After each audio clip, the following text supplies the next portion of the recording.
교재 271페이지에 나와 있는 정박기관과 관련된 부분. 그래서 이렇게 막 출제될 가능성이 높다라고 해서 진짜 나오면은 참 되게 쪽집게처럼 참 좋을 텐데, 일단 한번 그래도 중요한 내용이니까 볼게요. 아마 그 국제통상학과이거나 그저 무역학과이셨던 분들은 아마 그 대학교에서도 이제 막 교수님들이 되게 열심히 설명했던 부분이기도 할 것 같아요. 그래서 아마 들어보셨던 내용이기도 할 것 같다 생각이 드는데, 어쨌든 용선 운송 계약은 용선료를 이제 운임을 지급받고 선주 입장에서는 빨리빨리 그 회전을 해야 된단 말이죠. 빨리 이 화물을 끝내고 다음 화물을 또 이제 받아서 일정에 맞춰서 돌려야 되는 거니까. 그래서 이거 그렇기 때문에 정해져 있는 기간을 맞추어서 선적을 하고 이제 적재를 하고 하역을 해야 되는데, 우리가 여기서 말하는 이제 그 정박기간이라고 하는 것들에 대해서 쓸 때에는 정박기간에 대한 이제 정의도 사실 명확하게 쓰는 것이 중요하거든요.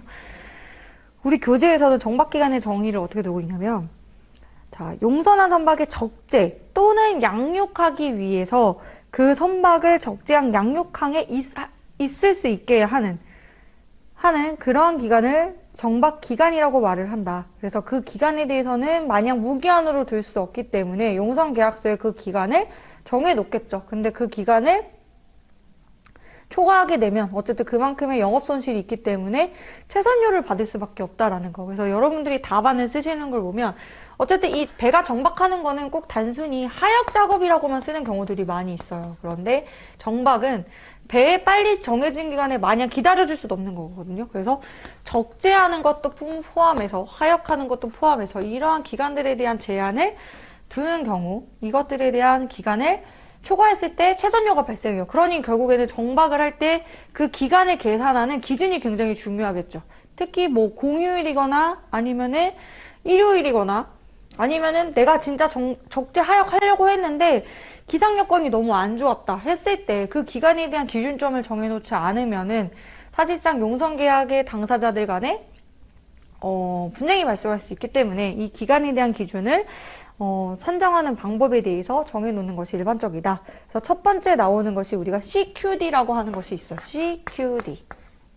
그래서 CQD라고 하면은 이제 여러분들이 이제 답안을 쓰실 때 뭐 보통 이제 뭐 관습적 조속하역, 근데 이렇게 CQD라고만 쓰는 경우들이 있어요. 그런데 뭐 CQD를 쓰고 CQD라만 쓰지 않고 뭐 가장 좋은 거는 이제 관습적 조속하역이라고 쓰고, 그리고 CQD라는 약어도 밝혀주면서 더 좋은 건 이거에 대한 이제 플레인까지 써주면 이제 완벽하겠지만, 또 시험장에서 마음이 급하고 또 긴장하다 보면 이런 것도 여유가 없을 수 있어요. 그렇다면 최소한 간섭적 조속하역 CQD 이렇게 약어만 쓰지 말고 이제 풀어서 쓴다던가 해주면 좋겠다라는 거죠. 그래서 CQD라고 해서 간섭적 조속하역의 내용을 보게 되면 우리가 하역 방법, 하역 능력이라고 하는 것이 항구의 간섭적인 부분에 대해서 따라가겠다.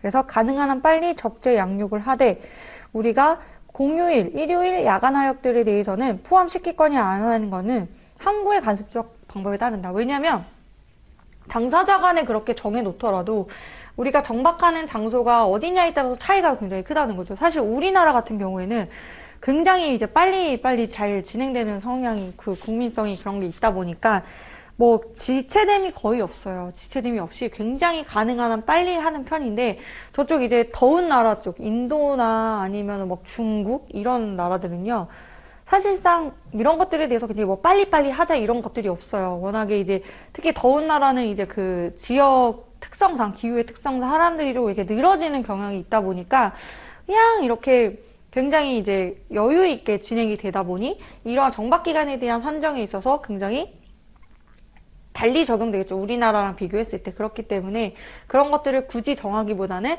그 나라에 맞게 간섭적인 조속 하역이라는 조건을 정해놓고 거기에 맞춰서 가능한 한 빨리 하는 것을 하겠다. 그리고 그 지역에서의 공휴일이나 야간 하역 등에 대한 그 기준을 따라가겠다라고 정할 수 있고, 아니면은 그냥 그런 거 관계없이 두 번째 러닝 레이데이스라고 해가지고 연속 24시간 조건이라고, 연속 24시간 조건.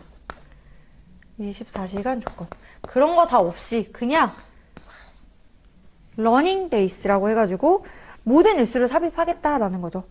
그래서 우점, 파업, 불가항력 어떤 원인도 관계가 없는 그래서 모든 일자를 그냥 삽입하는 거예요. 그냥 기간 그리고 일요일이나 공휴일에 대해서도 제외한다는 취지를 달리 명시하지 않는다면 그냥 계산을 해 나가는 방식 그런가 하면 WWD라고 해가지고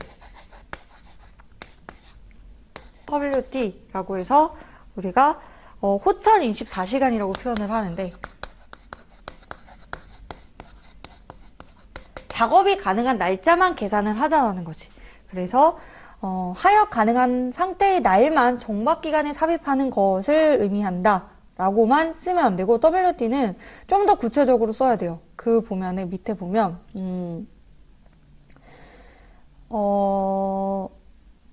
두 가지가 나오는데 일요일과 공휴일을 처리하는 방법이 또 구체적으로 나눠진다는 거지. 작업 가능한 날짜만 삽입하는 것은 맞대. 일요일, 공휴일 등에 대한 계산에 있어서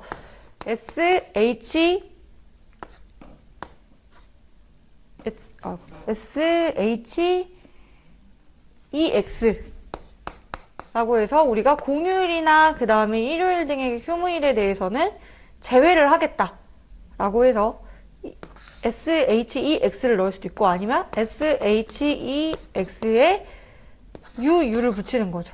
그래서 이 두 가지의 차이점까지도 같이 써주시는 그래서 이 문제에서 만약에 이 정박기간을 묻는 문제가 나온다면 전체적인 구석을 이렇게 목차를 잡아주셔야 되고